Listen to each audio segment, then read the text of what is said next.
Discover a world beyond your wildest dreams. Discover Atari. Pioneers in coined video games like Centipede, Tempest, and Asteroids that challenge you, excite you, test you like never before. Discover the Atari that opened your eyes to the world's most popular home video games like Space Invaders, Missile Command, and Warlords. Discover the Atari that brought you a home computer truly designed for the home. Sophisticated for advanced needs, yet simple enough for your child to use. Compose music, play advanced games, manage your finances, all at the touch of a button. Discover Atari. And discover how far you can go. Atari. A name that, to this day, is still, actually, synonymous with the world of video games. For a time, they were the dominant force in the industry, easily the most successful company of their day in this particular market. And they didn't just make video game-related things, they also delved into personal computers for other uses and things of that nature. But Atari, kind of fell off really hard. And I suppose some of you might be wondering, why? Well, there's actually a lot of reasons. Atari's downfall is relatively complicated, because, frankly, okay, look, it's just a lot, alright, and we're gonna go into it, because of course we are, that's what we do, we have fun here, but I just want to warn you all, before I get ahead of myself, that there's a lot of videos about Atari's downfall on the internet, a lot of articles about it, a lot of things have been discussed about it, mostly because gamers like to talk about gaming stuff. And the problem with that is that misinformation is just all over the place when it comes to this particular story. And it annoys me, as all misinformation does. As someone who runs a history channel, I've had situations where people will genuinely try to argue with me about basic facts, and I don't like that, because, frankly, facts shouldn't be argued about, because they are facts. But the internet has allowed for a lot of things to be, told to people, and for those people to then believe it, and then cement themselves in that belief without actually realizing, oh wait, I've been lied to! It happens. But anyway, I just wanted to warn you ahead of time, I will be correcting a lot of things that have gone wrong when it comes to this story as we move forward. But here's, from a business perspective, what happened to Atari. Now, in order to talk about Atari, we're going to be talking about a lot of different companies, because the Atari brand has changed hands a lot of times, and thus has been used for several different companies. But generally, when people think of Atari, they're thinking of the original Atari, which was Atari Incorporated. And the origins of that company can be traced back to two guys named Nolan Bushnell and Ted Dabney. Bushnell and Dabney both had a background when it came to electrical engineering.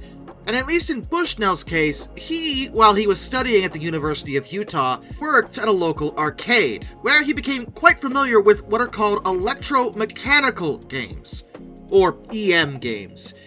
EM games are a type of arcade game, but they utilize a combination of electronic circuitry and mechanical actions. They're not a 100% digital experience like you'd think a video game would be.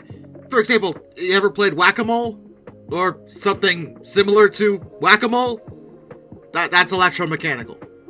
So yeah, this experience was good for Bushnell because not only did he become familiar with the games themselves, but also how the business kind of worked, because this was back in the arcade days, when home consoles, well, just didn't frankly exist.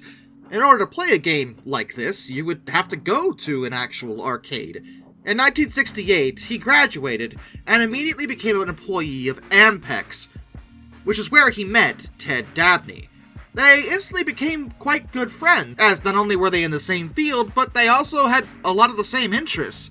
At the time, Bushnell was floating an idea in his head of a gaming pizza parlor, like a place where they'd sell pizza, but there'd be video games. But then they started realizing, well, computers are a thing, why aren't these games like 100% digital? Together they developed the concept of using a standalone computer with a monitor and then attaching a coin slot to it. That sounds like an arcade cabinet. That is exactly what I'm talking about. They were talking about making an arcade cabinet. But that wasn't a thing, remember. This was all new territory.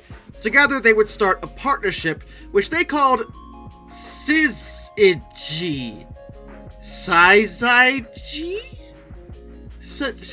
I hate this name, alright? And I don't know how to say it, nor do I care because it was relatively short-lived. But whatever, engineering in 1971, they would work with an arcade game manufacturer called Nutting Associates to create their own product, and Dabney set about developing a method of using video circuitry components to mimic the functions of a computer. The reason for this is that computers at the time were not only extremely large, but also very, very expensive. They didn't want either of those two things affecting their product, so they shrunk down things where they could and lowered the cost as well, since it wasn't a full-tilt computer system. It was only meant to play the game. What they wound up creating was called Computer Space, which was, in and of itself, kind of a complete ripoff of a very, very old game known as Space War, which had been developed in 1962, which ran on a DEC PDP-1 mini-computer. And by mini, I mean a refrigerator. We went over mini computers before. They were not mini at all by modern standards, but back then they were. In any event, Computer Space played in a very similar manner, and the goal was to just destroy UFOs, 2 of them to be precise. Nutting Associates would be the manufacturers for this product, and they did actually put it together quite well. The problem was, it frankly just wasn't very successful. The game was interesting, but it didn't fare very well commercially in any way. Nutting had originally placed the cabinets in their principal market, bars. And though Bushnell originally blamed Nutting due to the fact that they had done basically no marketing for the game, he also eventually recognized that Computer Space was actually a bit too complex for what they were trying to do here. Now you might be saying, you shoot at 2 UFOs, how complex do you want it to be? But remember, it was the early 70s. Video games weren't even really a thing at all. People just didn't know. It wasn't intuitive. And he began to realize that the major problem with Computer Space was that you had to read the instructions on the cabinet in order to really understand what you were supposed to do in the game. He figured that if they were going to be a success, they had to make something that everyone already would know how to play just by looking at it. Meaning something so agonizingly dirt simple that even the biggest moron on the planet could figure it out at a glance. Indeed, that is exactly what they came up with next. Bushnell would approach a pinball game manufacturer known as Bally Manufacturing. Bally was interested in the idea of getting into more arcade games, especially more ambitious ones and unique ones like Bushnell and Dabney were talking about, but only if Nutting wasn't involved, since technically they were a competitor. Bushnell wasn't particularly happy with Nutting anyway, so that was a pretty easy sell. At the time, neither him nor Dabney were getting any pay out of this because they didn't really have a product. But Bally was pretty fair to them and offered them $4,000 a month for 6 months while they designed a new video game as well as a new pinball machine. Those extra funds weren't just pocketed by them. Not only were they used to support what they were working on, but they used the excess to hire another guy named Al Alcorn. Alcorn had been a co-worker of theirs at Ampex, and he wanted him to focus on designing the new game.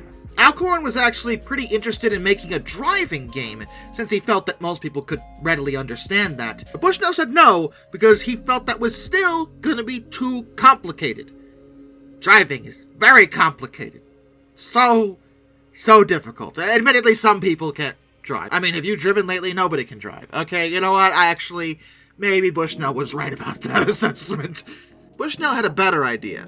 See, in May of 1972, he had gone to see a demonstration of what was known as the Magnavox Odyssey, which was the first commercial home video game console. It included several games, It was remarkably dirt simple, and didn't actually sell all that well, but on the Odyssey there was a game known as the tennis game. Very exciting. They would obviously not simply call their game tennis, because that sounds boring. They wanted it to sound exciting. They called it Pong. Oh yeah, witness the power of gaming in the early 70s. You kids with your 4Ks and your 500 frames per second. You don't know nothing about gaming. Witness the power of Pong!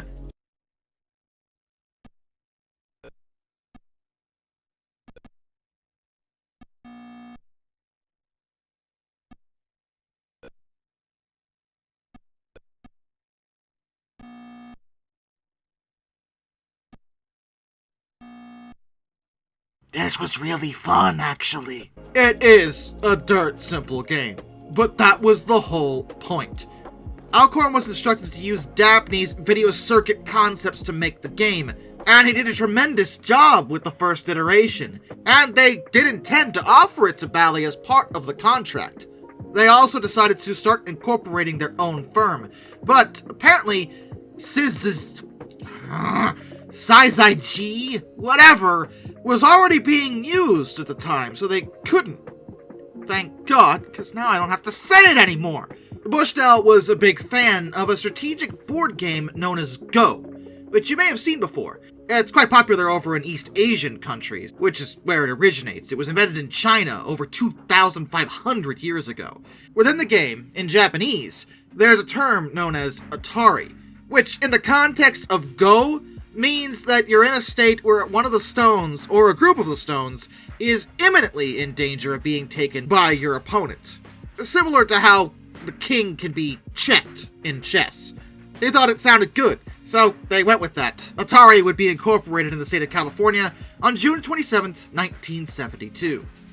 Pong was offered to both Bally as well as Midway, Bally's subsidiary, but neither one wanted it. Not because they didn't think it was good, but because it required 2 players. They were hoping for a single-player experience. But Bushnell and Dabney really thought they had something major on their hands. They didn't necessarily think that Bally or Midway were giving this game a real shot, so they created the first test unit on their own. It was done by August of 1972, and that particular machine consisted of a black and white television purchased from Walgreens. Okay. The special hardware they had developed, as well as the coin mechanism, which had been taken from a laundromat. Also, as part of that mechanism, the inside, to catch the coins, used a friggin' milk carton. Yeah, it was really slapped together. But it worked, and they obtained permission to place the machine in a nearby tavern known as Andy Cap's to see how people liked it.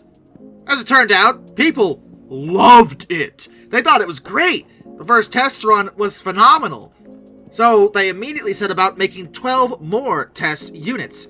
10 of those were sent to other local establishments. Each machine brought in about, $400 a week, which that's in 1970s money, so that was really good. Although the bar owner started calling them, reporting that the machines were malfunctioning. When they investigated, they found out, that they were malfunctioning, but not for the reason you think. It wasn't the fact that they were slapped together, it was the fact that the coin collectors were overflowing because they were being played so much. And when they overflowed, it actually shorted out the coin slot mechanism, so it couldn't be used anymore.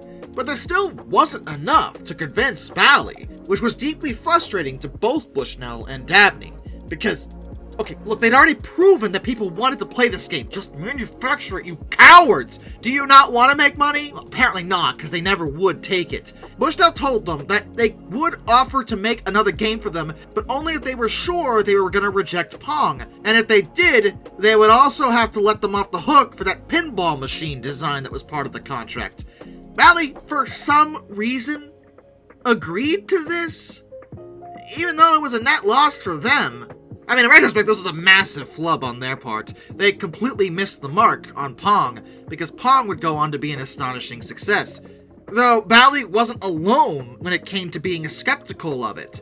Bushnell and Dabney went to a bunch of other different manufacturers to try to convince them that, hey, this is doing really well, do you like money? And that included going back to nutting. And all of them said no, because they are made of failures. Okay, fed up with everyone not believing that they know what they're talking about, Bushnell and Dabney decided to release Pong on their own, which was a tremendously risky thing to do because despite their confidence in it, manufacturing all these machines themselves was going to be expensive. They were going to have to absorb a massive amount of money in order to set up a manufacturing facility. They wound up leasing a former concert hall and roller rink in Santa Clara to produce those Pong cabinets. The first ones shipped out in November of 1972. And it was a success, as they had clearly demonstrated. Everyone loved Pong. There was a massive craze around the game despite its simplicity, though its simplicity was, again, probably to its benefit. As Bushnell had wanted, people could look at Pong and almost immediately figure out, oh, so I just gotta knock the thing back and forth, right? Yeah, that's it. It's just like tennis or ping pong. You know, cause Pong, that's where they got the name, ping pong. I mean, I thought that was obvious. I didn't really need to stress that before. Anyway, by the time production ended, they had made over 8,000 Pong cabinets, and frankly, they actually couldn't make the Pong cabinets fast enough to keep up with the demand. It wasn't that people didn't want to play it. It was that too many people wanted to play it. That's why they wanted another larger company to help them with this project, because they already had the infrastructure and manufacturing experience that these two guys lacked. But they had to do it themselves, and as such, couldn't make the machines fast enough. As a result of the game's success, a lot, and I mean a lot, of other companies started producing their own versions of Pong, because it was such a dirt simple game, it was kind of hard to patent, although, which is probably worth mentioning, that Atari totally got sued over this.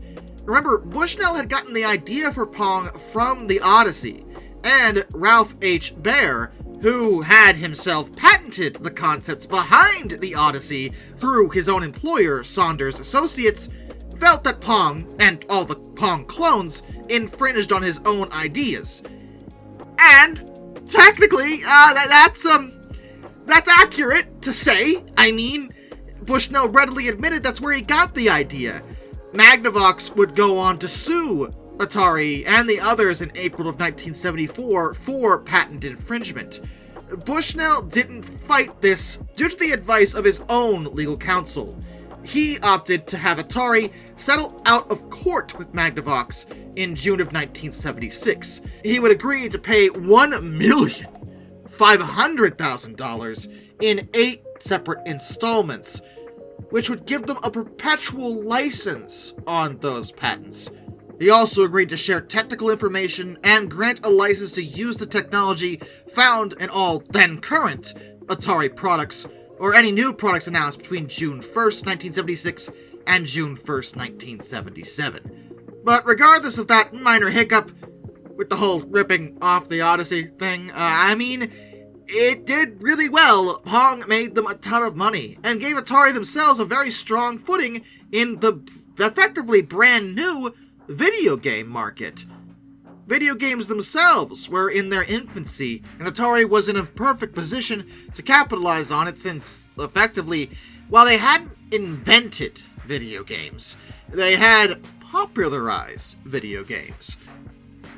Which is arguably more important when it comes to business. It's one thing to invent something, but you have to actually be able to sell it. And Atari managed to sell it. To capitalism. Bushnell started expanding things, and one of the first things they wanted to do was not only give themselves a corporate identity with a logo, created by graphic design artist George Opperman, but also make more games. Bushnell knew that Pong was popular because it's simple, but that also meant it would probably get boring after a while. You couldn't expect everyone to play the same game forever.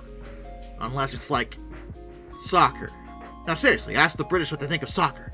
It's the greatest thing ever. But the point was, he figured people were going to get bored. So they started creating new games. The first game after Pong was known as Space Race, which released on July 16th, 1973. You ever heard of Space Race? Probably not, because it was a commercial failure, but that wasn't necessarily an indication that video games weren't going to be popular. It was just their first attempt after Pong wasn't nearly as good as Pong, or even really that good in general. This is all brand new to everybody, okay? There's gonna be some mess-ups. But between 1972 and 73, the business relationship between Bushnell and Dabney, well, there was a rift forming between these two guys, unfortunately, as Dabney felt that he was being pushed to the side when it came to most decisions that were being made.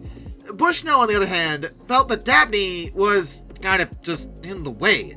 And based off of both these points of view, I can really reasonably guess what was happening here. Bushnell was very ambitious and wanted to grow the company and push forward, keep moving, keep going, bigger, better, while Dabney was clearly a lot more conservative in his approach to basically everything. Both are respectively brilliant, obviously, but at the end of the day, their ideas for how to handle the business were just too different. Dabney would formally leave Atari in March of 1973, selling off his portion for $250,000. He would actually work with Bushnell on occasion on some other ventures, because they did try to stay friends, but eventually they would have a complete and total falling out, with Dabney eventually deciding to leave the industry altogether.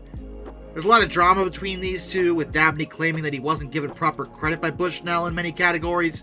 It's hard to say who's right and who's wrong, though it is worth saying that, at least on one of the later ventures, it had failed so badly that Bushnell couldn't afford to pay Dabney what he had promised him, so Dabney probably had some pretty reasonable claims against Bushnell. Regardless, though, we're talking about Atari, and Dabney's out of the picture, Bushnell's still there, and we're gonna keep going. Bushnell continued expanding things over the next few years, but pretty quick there started to be a problem. See, Atari was getting bigger, but they had effectively created a new market for completely computerized games. Video games, arcade games, they had made those, and that meant other companies were like, wow, that's making money. We should probably do that too. I mean, everyone had already ripped off Pong, but now everyone was also trying to make up their own games, and that meant that Atari was getting a lot of competitors. This became a real problem by 1974, so much so that Bushnell had to lay off half his staff. Then they made an accounting error. Yeah, seriously, they made an accounting mistake, and that made them lose money on the release of a game called Grand Track 10. How they made an error that would cause it? Who screwed up that badly? Did you fire him? I hope so. Then they made a decision that on paper probably made a lot of sense. They wanted to expand into Japan. Now, going international at this point may seem like a weird decision, but Japan loved their arcades, so it seemed reasonable to expand their product line and distribute them over to Japan. They opened a division which they simply called Atari Japan, and it was a complete freaking disaster. It was awful. Not because it was a bad idea, it's that Bushnell just didn't realize how hard it was going to be to get into Japan. According to him, they simply didn't realize that Japan was a closed market, meaning there were a lot of legal and cultural hoops to jump through, which they just didn't even know about or were ready for. It probably would have sunk them, except that they managed to work out a deal where they sold Atari Japan to Namco for $500,000. That gave Namco exclusive distribution rights for Atari's games in Japan, and gave Atari the ability to sell their games over there, but also not have to deal with the headache that came with doing it themselves. In September of 1974, they would also decide to merge with a company called Key Games. Now, Key Games was already tied directly to Atari since its inception. It was headed by Bushnell's own neighbor. Yes, really, named Joe Keenan. And the intent behind Key Games was to circumvent the arbitrary, obnoxious rules of pinball distributors, who all insisted on exclusive deals to distribute, well, the games. This was a problem for Atari, because Well, they wanted to distribute their games everywhere, and every single time they went to a large distribution agency, most of which dealt with pinball machines, to do that, they were like, okay, we will, but you can't work with any of those other people. Ever! Key Games existed, basically, to allow them to market what was basically the same game, but to different distributors, which would get an quote-unquote exclusive deal. They weren't. Not really, but they didn't know that. But it was eventually decided to simply merge the companies together, and Joe Keenan was kept on as president of Atari, and Bushnell was CEO. They would proceed to continue expanding on their arcade game library, because that's what they did. And once they got through all these problems and actually stabilized themselves, well, things got a lot better. Frankly, they had money, so they started experimenting with all sorts of new concepts, one of which was a home version of Pong, which had already been considered long before, but never actually done, because, well, that would have been expensive, and they weren't in a position to do that, and they weren't even sure how well it would go. But Pong in the arcades, while it was still fairly popular, was starting to fall out of favor. More advanced games were coming out, new ideas, and Pong was still remarkably simple. But they thought, hey, what if we made something that let you play that game at home? Then you wouldn't have to spend a quarter on it. You just pay for it once, and then you have it. What a novel experience. Almost like, a home video game console. Interesting. I mean, the Odyssey had already done that. It hadn't gone well in that case, but it wasn't a bad idea. Design work on this new device began in late 1974, worked on by Alcorn again, as well as Harold Lee and Bob Brown. Despite effectively miniaturizing Pong into a home console, once again, they were struggling to find a distributor. Oh, I'm sorry. Pong has already proven to be a ridiculous success, and you idiots don't want to distribute it as a home thing. Because you don't think it'll sell. Really? You utter Listen, you don't understand the power of Pong, alright? This game is nuts. Everyone loves Pong. You shut up. And they did finally find someone to give them a chance. Sears. What? Really? Sears? Why would... You know what? I don't care why. Sears did agree to it, signing an initial contract to manufacture 150,000 units by the end of 1975 in preparation for the holiday season. Despite being made by Atari, they were branded as Sears Telegame, and it did really well. It was in massive demand. Everyone wanted one for the holiday season, and by 1976, Atari was releasing their own home Pong consoles, as well as other variants of the game, under their own name, not Sears. Which, for the second time in this story, caused a whole bunch of other companies to make a bunch of rip-offs of Pong in a home console format and throw those on the market. There are a gajillion home Pong consoles. I am not going to go over all of them here, because that is a story in and of itself. They are all somewhat unique. Some offer weird perks and weird problems. It's a lot. But Bushnell set his sights on something bigger. Yeah, the home Pong console's nice, but at the end of the day, you can only play one game. And he still remembered the Odyssey. Now, the Odyssey was very limited, but technically it did come with multiple games. They were all basically variations on the same effective layout, 2 paddles, but they were all different. He wanted to create a console that could, at the bare minimum, play all 4 of their then current available arcade games. This also went further because he thought that it was better to have, well, a console with swappable games, not ones that were necessarily built into the thing. That would enhance the overall lifespan of that particular piece of hardware, in his mind, because if you made it dedicated for just one game, well, people would get bored of it eventually, probably pretty quick. And the arcade market, while they were doing well in it, was pretty risky. It took a significant amount of time, as well as money, to develop a full-tilt arcade cabinet with rather limited chances of success. They'd already had a handful of technical failures in that regard. But a home console with swappable games was different. They would all use familiar hardware, bringing down production costs, as well as giving users a lot more variety when it came to what they could utilize and play on said console. Though they did start working on it over at Cyan Engineering, which Atari had purchased back in 1973, they actually didn't make any headway, simply because, frankly, in those days, developing what Bushnell was envisioning was a tall order. They just couldn't get it to work, at least not in a way that would be cost-effective, because Bushnell, of course, wanted people to be able to, afford it, so they couldn't just throw a $5,000 piece of equipment out there. They finally had a breakthrough in 1976, not because of anything they did, but because technology had finally caught up with their idea.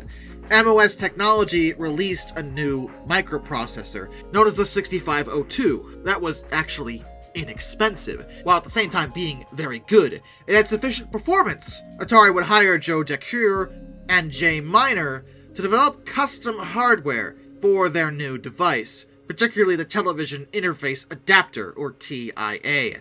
It was effectively just a variant of the 6502, but specialized for what Atari was building. The project was codenamed Stella, and would eventually result in the Atari Video Computer System, or Atari VCS. Now, some of you are probably looking at this and saying, isn't that a 2600? And yes, it is. When it first launched, the 2600 was not called the 2600. It was called the VCS. It would be rebranded in November of 1982 to 2600 alongside the release of its successor, the Atari 5200, to start the whole numbers thing they were working with. But at first, it was known as the VCS, and regardless of what you called it, this is probably one of the best video game systems ever made. Yes, of course, these games are astonishingly dirt simple by today's standards, and in many cases you may not even know what you're looking at. But the VCS became something truly remarkable because, well, the swappable cartridges, basically. They allow people to have a whole bunch of games at home and play it on just one piece of hardware. It was a proper, true video game console. And if you grew up in the 70s or 80s, you probably had one, or knew someone that had one. I mean, heck, I own one, which I bought at a farmer's market years ago. And yeah, it works perfectly, actually. These are solid pieces of hardware if you can ever get your hands on one. And granted, they're actually not that rare because they made so many, because they did so well. But we're not here to talk about the console necessarily. I mean, yeah, it would be successful, but ahead of entering that market, Bushnell was worried that they simply didn't have the capital for this. If they were going to be successful at this project, they had to be able to produce a whole bunch of consoles. A lot of them. Like, a ton of them, if it did as well as he was thinking. They needed more money. He considered going public in order to gain Wall Street investment funds, but then he decided maybe he could sell the company to a bigger enterprise, which is a tremendously risky thing to do. Honestly, in retrospect, I think he should have gone public. I honestly think that might have been a better call. Most companies would do that, not immediately decide to sell. But he went with the sell option, and he tried to sell to both MCA and Disney, but they said no. But Warner Communications would eventually bite, paying $28 million to acquire Atari, and the transaction was completed in November of 1976. Bushnell personally received $15 million out of the arrangement, so, I mean, hey, there you go. And he was kept on as both chairman and CEO, and Keenan stayed on as president, so there was really no management shakeup either. It was a pretty decent deal at first. We'll get to that in a second. Atari, at the time, had about $40 million in annual revenue, and Warner wanted them because, frankly, not only did they just not know anything about these fancy video games, but their film and music business divisions were both struggling at the time. They needed something to bring in cash, and Atari was doing it. Warner would go on to provide $120 million into the Stella project, which meant that the 2600, then known as the VCS, was finished by early 1977, and it was formally released in September that same year. Just ahead of the holiday season, of course. The vast majority of the launch titles available for the VCS were home examples of some of their successful arcade games, which was a good call. Combat, for example, was a big draw to the VCS, because, frankly, Combat is awesome. Now, seriously, have you never played Combat? You need to. It is a hilariously fun game, for some reason, because, man, it is so simple, but it is so great. Call of Duty eats your heart out. Combat is where it's at. Anyway, they had produced 400,000 units for the season, and most of those were sold, but unfortunately, they still lost money on this arrangement. because they had production issues. This delayed several of the units getting to actual retailers and lost Atari money when they probably should have made money. And in the background over the following years, they would also be messing about with other home hardware devices, none of which really did well, and they were all discontinued by 1978, strictly to focus on the VCS, because someone must have realized, hey, we can't keep releasing home stuff, no one's buying it. Also, people are spending money on this other stuff, and they should be spending money on the VCS. If we focus on one thing, people are more inclined to buy that. You see the problem here? And they did see the problem. They actually did see that problem, and so stopped doing that. They did, however, continue their arcade stuff, because they considered arcade games a slightly related but separate market from the home console market. For one thing, the home console thing was still brand new, and the VCS wasn't selling that well. I mean, it was selling, but not like super amazing like it would in a few years, but more on that later. The arcades were still extremely popular and extremely profitable, so they had no reason to not do that. In 1976, they had another hit with a game called Breakout, which, interestingly, has ties to Steve Wozniak and Steve Jobs. The Apple guys? What do they have to do with this? Why are they here? Get out. This is Atari. We're not talking about Apple. What are you two doing here? Well, they are directly related, because at the time, Steve Jobs was working at Atari, and Bushnell wanted what was effectively a single-player version of Pong. Jobs would take on the project and say he could do it using as few TTL chips as possible. And by him, he meant his buddy Wozniak, who he challenged to do this. Wozniak delivered, and Breakout was a big success, selling about 11,000 units, which Atari also struggled to keep up with demand for that because people wanted to keep playing it because it's a pretty great game, honestly. A number of those units were exported over to Namco for them to distribute, and Namco would even create their own clone of the game because they weren't getting enough units from Atari. That in itself would actually establish Namco as a super dominant player in the Japanese video game industry. They continued to work on other things as well beyond the VCS and even arcades. Well, it was still arcades, but they decided in the late 70s to start working on pinball games. Pinball was still very popular, and it wasn't that far off from arcade games, it just used more mechanical devices. Ataris were actually pretty unique for the time because they used a lot of, well, computer elements.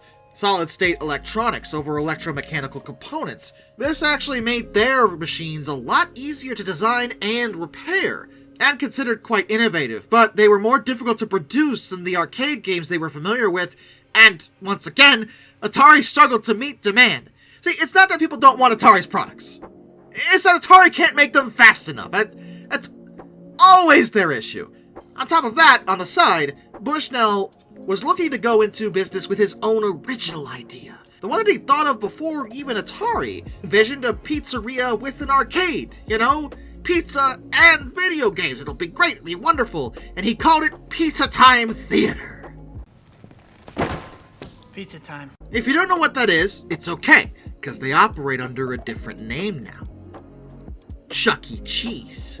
The original, then Pizza Time Theater, was founded in San Jose, California in May of 1977, and in a way it was kind of brilliant, because one of their problems that they always had was getting their arcade games placed into arcades through other distributors. It was a frustrating element that Atari always had to deal with, but if they owned the arcade and offered pizza, it wasn't a bad idea. It wasn't. And Pizza Time Theater, as well as Chuck E. Cheese by extension, is its own story. But I wouldn't have been able to talk about Atari without bringing up this particular element. In 1978, they would also start hiring even more programmers to help support the VCS, because they were starting a second wave of games released for the console. They needed to keep the game library fresh because they wanted to keep supporting it, and, you know, so people would buy it and have more games. And the logic was, if there were more games for this thing, then more people were going to want it, because, well, there was more games available for it. It was like having your arcade at home, and the games were a lot cheaper than a whole new console, after all. This second wave was a lot more experimental. A lot of the games were even based on board games, for example, but these proved a lot more difficult to sell. Also in 1978, an individual by the name of Ray Kassar was hired to help market Atari's products by Warner's Manny Gerard, who was responsible for overseeing Atari. Kassar was made president of the Atari Consumer Division, and he would prove to be a relatively effective marketer. He knew what he was doing. He would help create a new marketing campaign that featured celebrities under a new slogan, "Don't watch TV tonight, play it." Oh yeah, you can now play the show. It looks exactly the same. Yeah, it doesn't, but you know, it was good. It was good. I poked fun, but it was good. And Kassar also helped Atari deal with production problems with the VCS, because once again, Atari was not producing them fast enough, while at the same time also improving the quality assurance of both the consoles and the games, so that when people bought them, they would, work. All good things. 800,000 VCS units were prepared for sale for the 1978 holiday season, and this kind of started annoying Bushnell, who suddenly realized that he didn't have complete control over Atari anymore. It may have dawned on him about this time that, you sold it to a large company. You think they were going to let you have complete autonomy? It's Warner, man! Come on now! They don't do that. Bushnell also felt that the VCS shouldn't be their final goal, that they should be working on a successor to the VCS at some point, something even better, like they were doing in the computer industry. When his engineers had made the VCS, they only planned for it to have a lifespan of about 3 years or so, before the next best thing would be available. But Warner instead felt that they should just keep making games for the VCS, and nothing else, because they saw it like the music business. You just make new stuff for whatever hardware it is. Everyone has a record player. You don't need to make a new record player. It's the same thing, right? No, it's not. Computer technology is rapidly advancing. It's changing. They could make a newer console, sell those with even better looking game, even at some point getting to the level of arcade quality. That's what Bushnell thought they should be doing, but Warner wasn't listening on this front.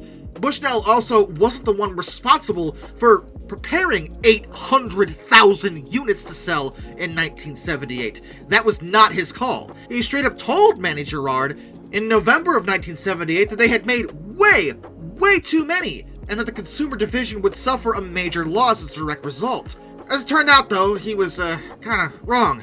Yes, sales were languishing at the time, but Kassar's marketing, as well as the arcade hit Space Invaders, which was available for the VCS, caused sales of the console to spike like crazy, because everyone had to play Space Invaders.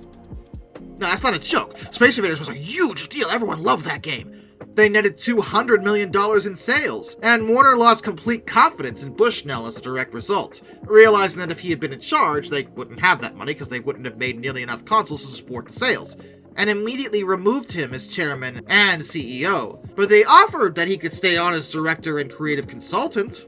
Well, yeah, he said no. The heck with that. He left the company entirely, and would wind up using the wealth he had built, to be fair, to purchase the rights to the Pizza Time Theater for $500,000. Warner was happy to sell it because, frankly, it hadn't been doing that well, but Bushnell would go on to make Chuck E. Cheese a pretty famous brand.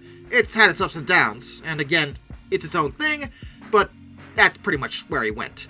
Keenan was still there, though, and he was moved into the chairman position, and Kassar was assigned as president after Bushnell left. Keenan would leave the company just a few months later to go hang out with his friend Bushnell and work on Pizza Time Theater. Kassar would then be promoted to CEO and chairman of Atari. He was in complete control now, and it was time to do some more Kassar stuff. And by that, I mean a lot of changes. For one thing, the workplace culture was altered entirely. See, under Bushnell, Atari was known as an extremely, outrageously laid-back place to work. Everyone was just chilling, honestly, because Bushnell wanted to create a relaxed but creative atmosphere. Many of the employees were unironically called hippies, and smoking multiple different kinds of drugs, not just cigarettes, as well as on-site hot tubs were pretty common at Atari under Bushnell. But when Kassar took control, he wanted to change all of that. He didn't have time for these dang kids with their attitudes and their fight the power nonsense. Especially when, frankly, they were kind of hypocrites because they were being hippies saying they don't need corporations and stuff while they were working for one of the largest corporations on the planet. Guys, you're not hippies anymore. I'm sorry. Kassar was pretty openly hostile with them too, especially the programmers, referring to them as spoiled brats and prima donnas. Kassar ruled over Atari with a bit more of an iron fist when compared to Bushnell, and the game developers no longer had the creative freedom they once did, even regarding their own titles. While Bushnell felt that letting the programmers make the games they really wanted to make was important, Kassar didn't agree.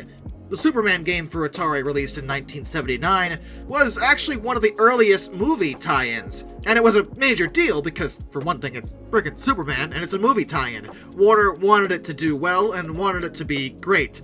Kassar decided it would be easier to convert an already existing game into a Superman game, so he pressured one of his employees, Warren Robinette, to convert a game he was working on that he called Adventure into a Superman game. Adventure on its own was a pretty generic, adventure game, that's all it was. Robinette refused to change it, because, frankly, this was ridiculous. But the decision was made without him. He didn't have a choice, because technically he didn't own it. It was under Atari, and Kassar controlled Atari. Another programmer named John Dunn volunteered to make the conversion because it was going to happen anyway, and Robinette then decided to at least help John because, it was still his game. If it was going to get changed, he would at least have a say in how it wound up. Additionally, under Warner, programmers weren't included in the game credits in the manuals, even though you'd think they would be top billing because they had made the games. The reason for this was logical. They were afraid that if a programmer made a really good game, that competitors would try to hire them away. So if they kept them anonymous, that wouldn't happen, but it also meant that these programmers weren't getting any credit for their work. In a way, though, it spawned a pretty classic element of gaming, the Easter egg. Robinette would stick his name into Adventure, and since it was hard to find, Warner didn't know about it. But due to Kassar's new, more professional policies, many programmers would leave. 4 of them would go on to form Activision and start creating third-party games for the VCS. And that in itself was a bit of a unique situation. See, back then, the notion of third-party software being made for the Atari was just unheard of, and they didn't want them to do that. And nowadays, third-party stuff is all over the place. In fact, it's expected with home consoles, but back then it was not the case, and Atari actually fought them on it. Activision would technically kind of win, but it also opened up the floodgates for a lot of other third-party people to also make games for the Atari. And that meant the Atari VCS wound up with a ton of games, and that's good.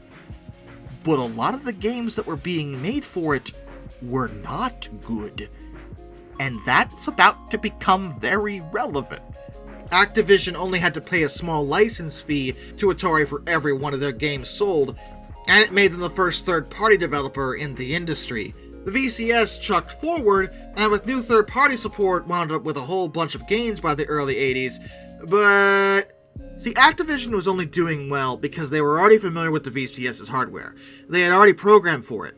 But other companies were less familiar, so didn't really know what they were doing. A lot of them hadn't even made a video game at all prior to this. They were doing it, and that was great, wonderful, more gains, but many of them were bad games. And over time, this started tainting the public's view of both Atari as well as the games industry as a whole. It didn't help that Atari themselves were starting to become not so great at making games anymore. Remember, a lot of their talent had, left. So even in-house games that should have been top tier, weren't really very good. They wound up producing their own version of Pac-Man, for example, which was released in March of 1982.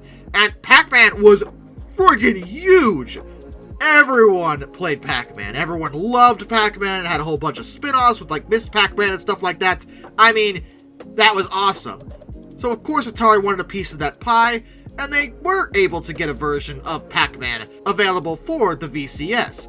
It would go on to become the best-selling VCS game, bringing them $200 million, except it actually wasn't very good. It was one of the worst versions of Pac-Man, to be perfectly honest. It was pretty bad. And not because it had to be. The VCS could have run a decent version of Pac-Man. Not as good as the arcade, of course, but not this bad. And yet, it was. It made Atari look terrible because people got it because Pac-Man, we gotta play Pac-Man, and they were just disappointed. It really wasn't great. And in the background, they had decided that Bushnell may have been right about maybe making a successor to the VCS.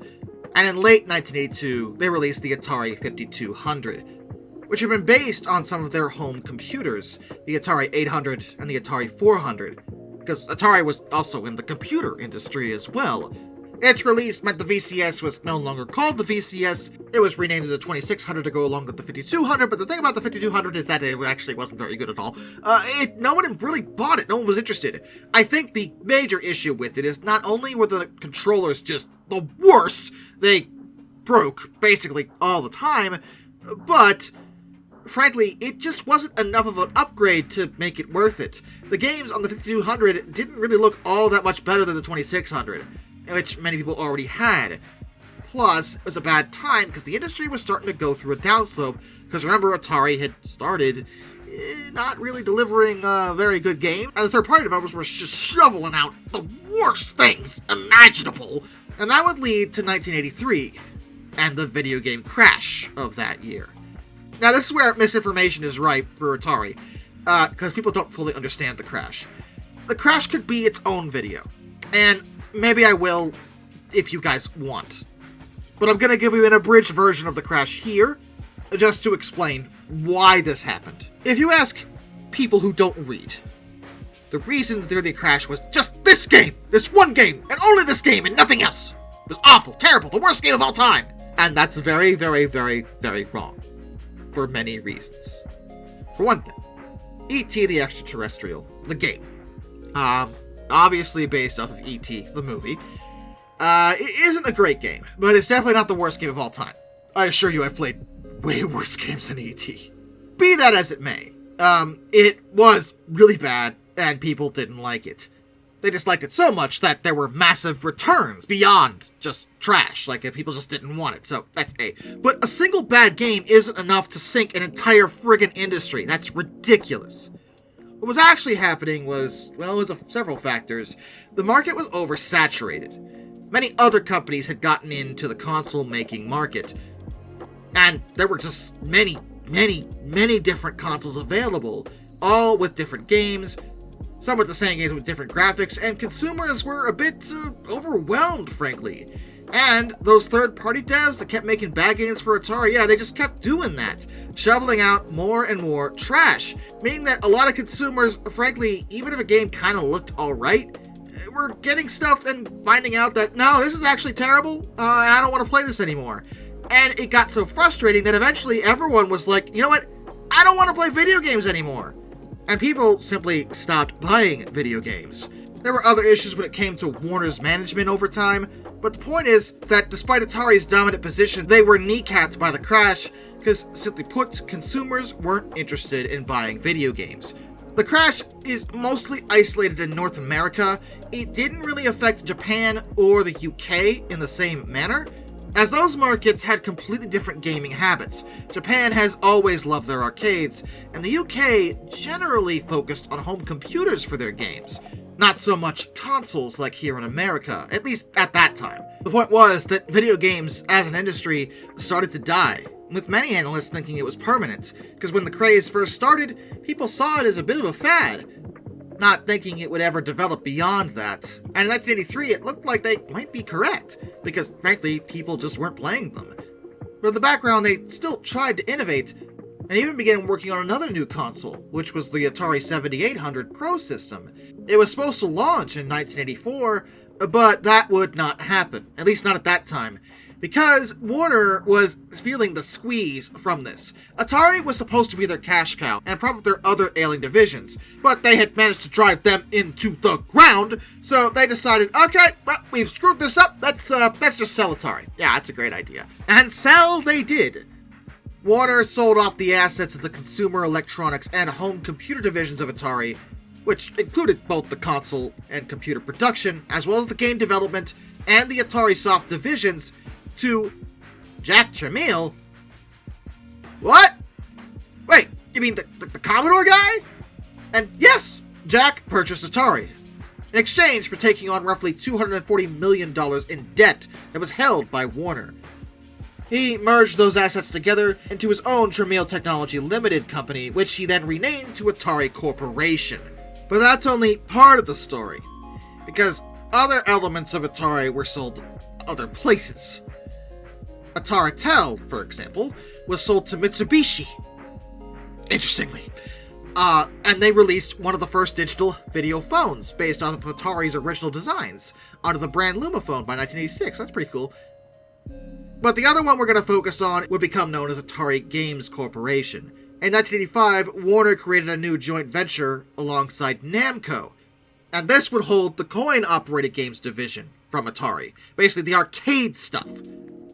Tramiel had everything else for the home stuff, but they kept the arcade stuff and moved it into this new entity with Namco, and they called this Atari Games Corporation. Warner retained a 40% share, and Namco owned the majority stake, but they lost interest and sold 33% of the shares to the company's own employees. The result was that nobody had a controlling share, meaning that Atari Games Corporation became an independent company. And because of this, they have managed to annoy me. Because now I have two different Ataris that I really need to focus on. The Mitsubishi element, we can kind of ignore that. It's not really a major deal. But it means that there's two different Ataris, both with their own unique histories, that I somehow need to go over. Because of course there is. Well, this video's already been long enough. And I've skipped over a lot of details, okay? This is ridiculous. I just want you to know that, but... So, we're gonna start with Atari Games Corporation, not because it's more important than Tramiel's Atari, but because it's shorter, and I want to get it out of the way. Atari Games Corporation would go on to continue making arcade games in units.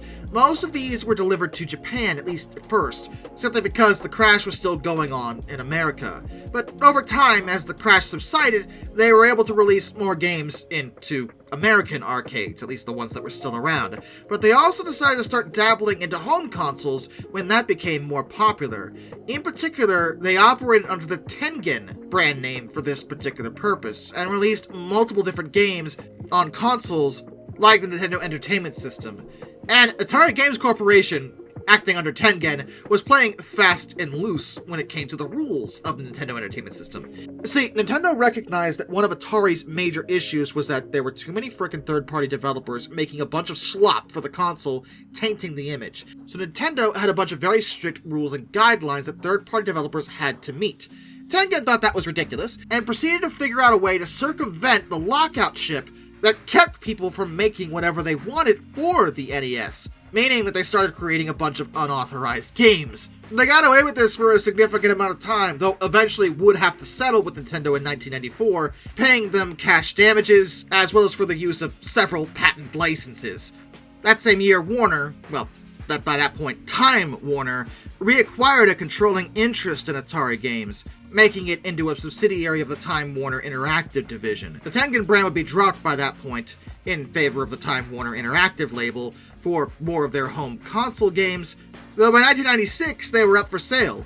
Interestingly, Nolan Bushnell at this point comes back into the story as he tried to buy Atari games, but unfortunately his bid was unsuccessful, and the company would be sold off that year to WMS Industries, who also owned the Williams, Bally, and Midway arcade brands by that point.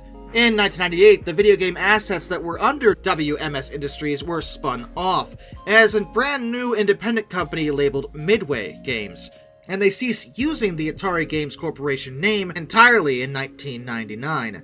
Midway Games would exit the arcade industry in 2001 due to a decline in that market, and was eventually disbanded in 2003. Technically, Midway Games West continued to exist as a holding entity for some copyrights and trademarks, but in February of 2009 they filed for Chapter 11 bankruptcy protection, and in July of 2009 most of their assets were sold to Warner Brothers Interactive Entertainment, which gave all the Atari Games properties back to Time Warner again.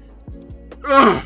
Was that annoying for you? It was annoying for me. Let's talk about Jack Tramiel's side of things. Let's go all the way back in time to 1984. Jack Tramiel had been forced out of Commodore and was hopping mad about it But he still wanted to continue in the industry, founding his own company named Tramiel Technology Limited. His plan was to use this new company to design and sell a next-generation home computer. But he saw an opportunity when he realized Atari was up for sale.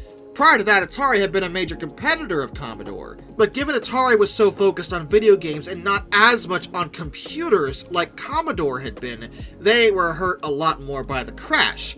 Whereas Commodore, and by extension Tramiel, had been kinda alright, like not great, but alright, and he was a wealthy man, and he was good at making deals. He was able to negotiate the sale, and took control of the company. Tramiel also recognized they probably shouldn't be investing a lot into video games at that point because the crash was going on still, and even in the years after 1983, the effects would be lingering.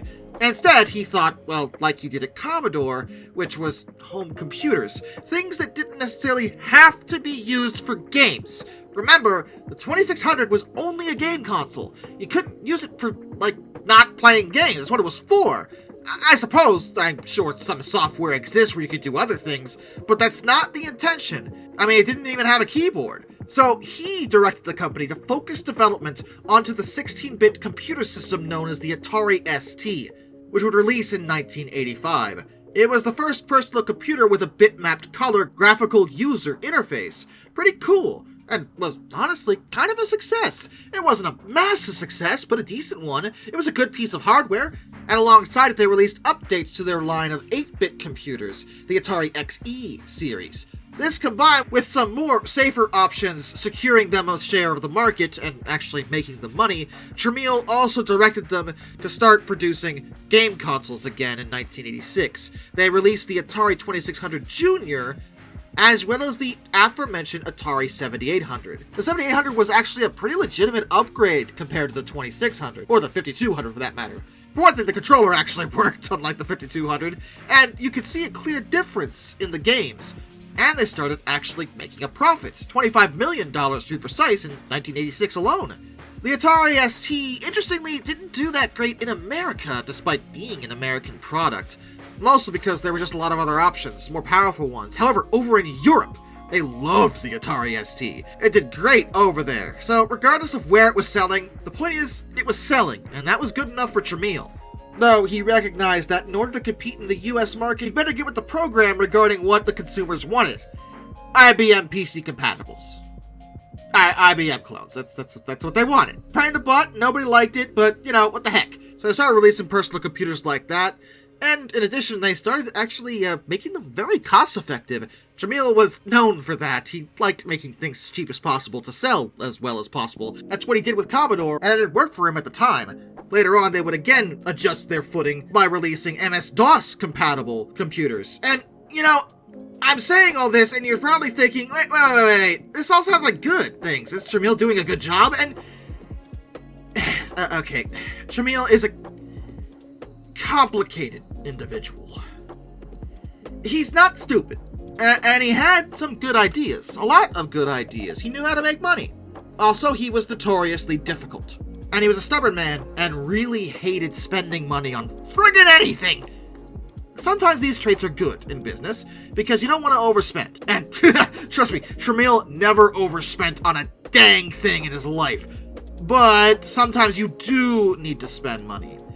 The problem with Tramiel and the Atari branding is that, well, under his control, Atari started having a bit of a reputation problem. Basically, he was known for penny pinching, as well as being just a pain in the butt to bargain with on anything.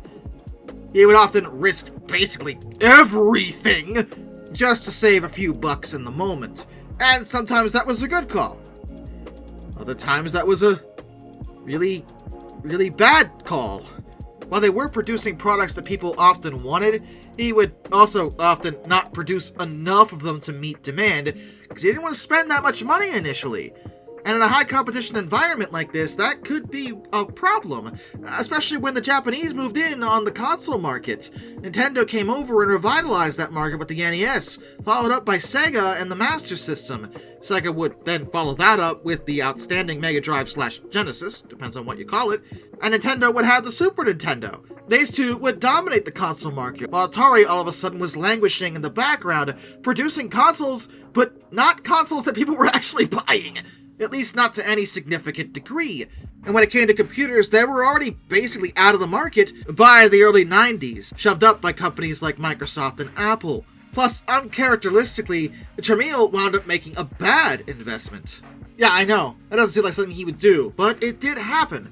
See, in 1987, they agreed to purchase a company called Federated Group, an American chain of consumer electronics retail stores, for $67.3 million.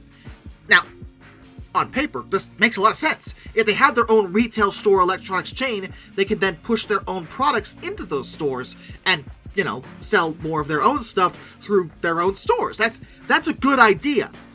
Problem was, they didn't know how awful Federated Group was actually doing at the time, nor did they look too much into it. See, in the final quarter of 1987 alone, Federated lost $6.4 million in day-to-day operations. Just keeping the doors open was losing them money.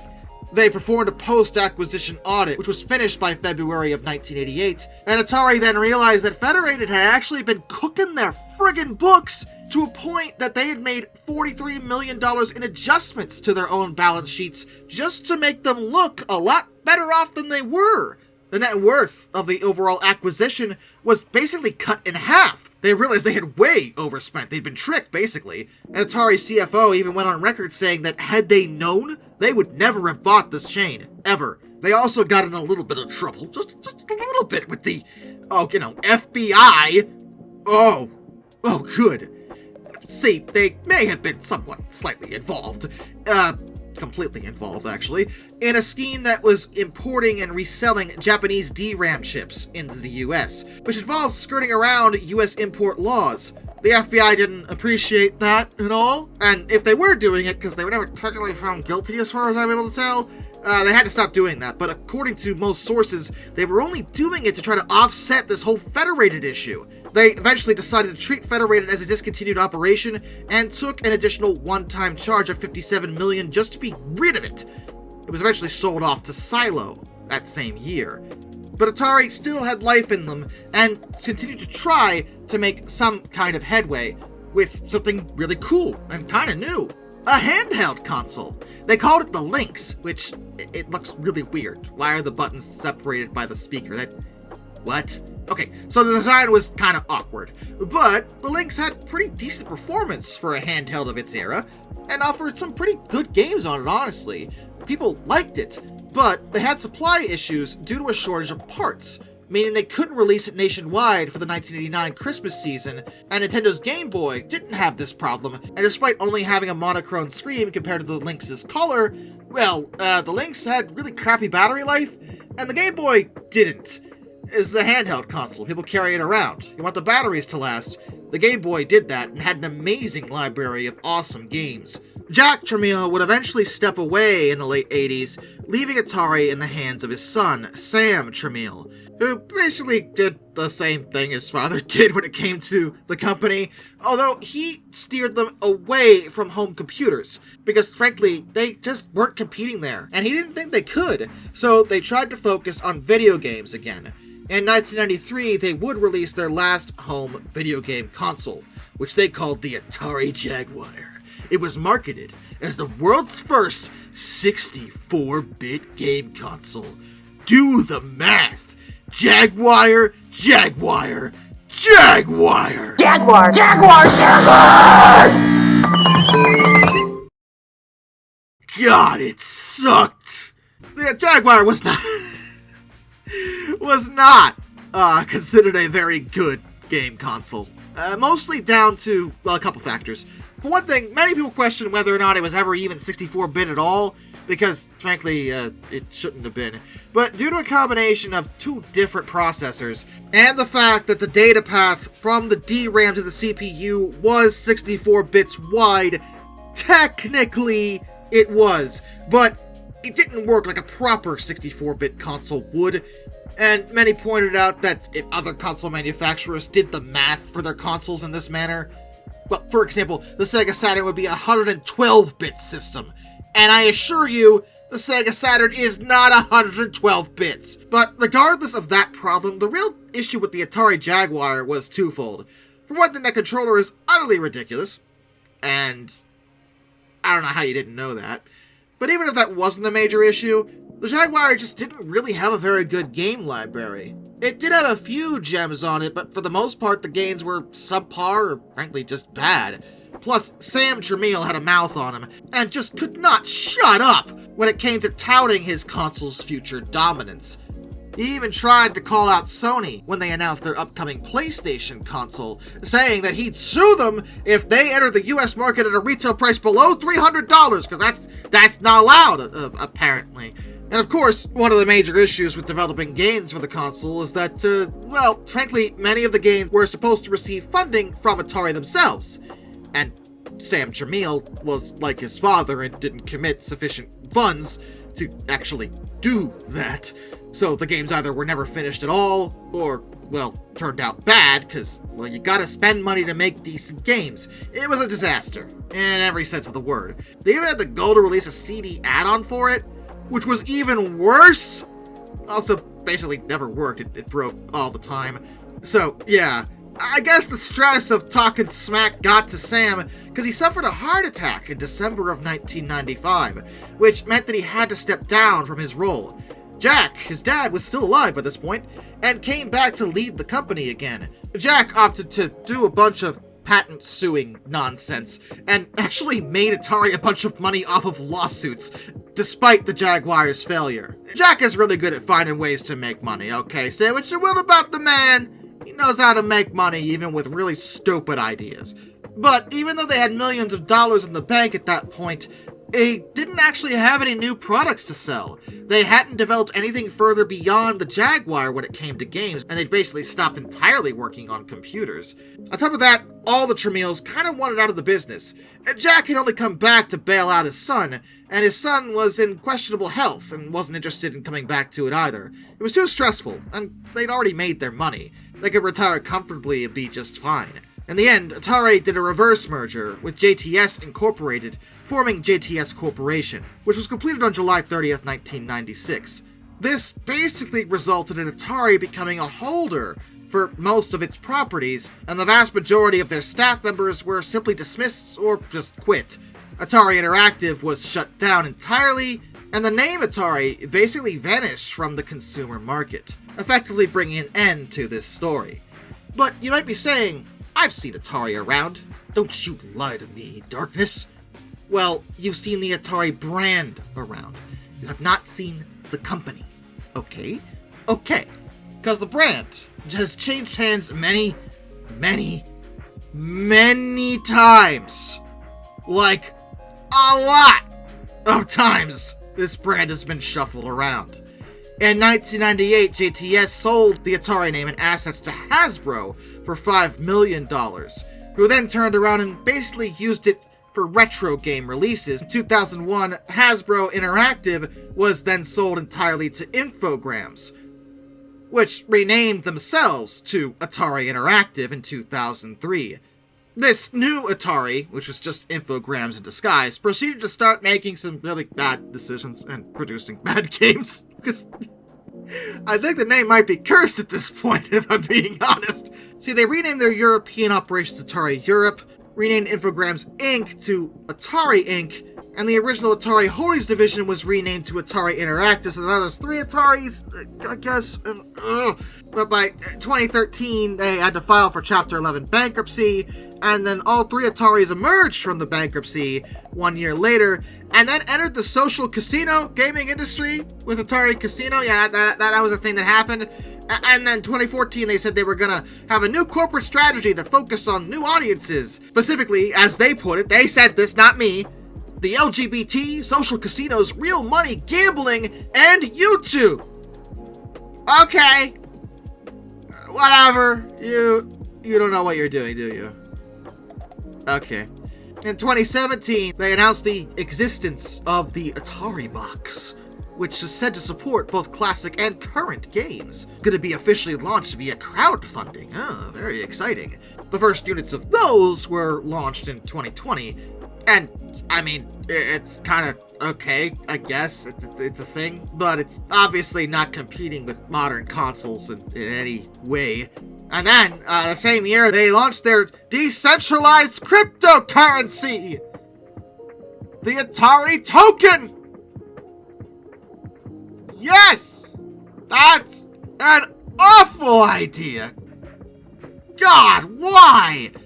By this point, the Atari, the modern Atari, not the original Atari, which again is long gone, has tried to reorient themselves because a new CEO came into power in 2021 named Wade Rosen, who wanted to refocus on retro gaming and Atari's classic franchises, not this other nonsense. As of 2024, they announced they were working with a coin-op manufacturer, Allen One, to bring some of the Atari Recharge titles to arcades, and that's all well and good. It's all a mess. Okay, modern Atari is a mess and I hate it. And old school Atari was a mess and I hate it. How long have I been talking about Atari? This has been a long video. And I know that. I'm sorry. It's not my fault. It's a beast of a topic that I've been kind of avoiding for a while, but yeah, that's Atari for you. The company that started out humble enough, did really well, then got split into a bunch of other companies, then got split into even more companies, and now I don't even know who Atari is anymore. I don't think Atari knows who Atari is anymore. What I know is that Atari, in the original form, doesn't exist anymore, and hasn't for a long time. In terms of what they could have done to avoid their failure, well, not oversaturating their own market with a bunch of crappy games would have helped, but I don't think that was necessarily their fault in a way, because frankly, at the time, they didn't know how to handle third-party developers. It was all brand new. Atari did a lot of things that were brand new, and no one knew, well, how it could all end up, or how the market would react. When you're dealing with a brand new medium, there's always more risk than if you're dealing with something more familiar. Atari broke new ground, and established a lot of things that we take for granted nowadays when it comes to video games and even computers. But as a result, they wound up making a lot of mistakes that I don't think they necessarily could have avoided in the sense of having the foresight to know about them. Because how could they? Even under Tramiel, I mean, yeah, he was really bad about spending money on things, but he was only trying to play safe. And when he did occasionally spend money on something, it often blew up in his face, so I think he had a lot of valid reasons, not to do that sometimes, even when he should have. It's a lot. It's a lot. Atari is a lot. But, you know what? Though they may be gone in their original form, you have to appreciate their legacy, because even now, even though, technically speaking, the original company has been defunct for multiple decades, with the brand effectively only surviving, people still know what Atari is. I mean, you hear Atari, you instantly think of video games. That's something that not a lot of companies can say.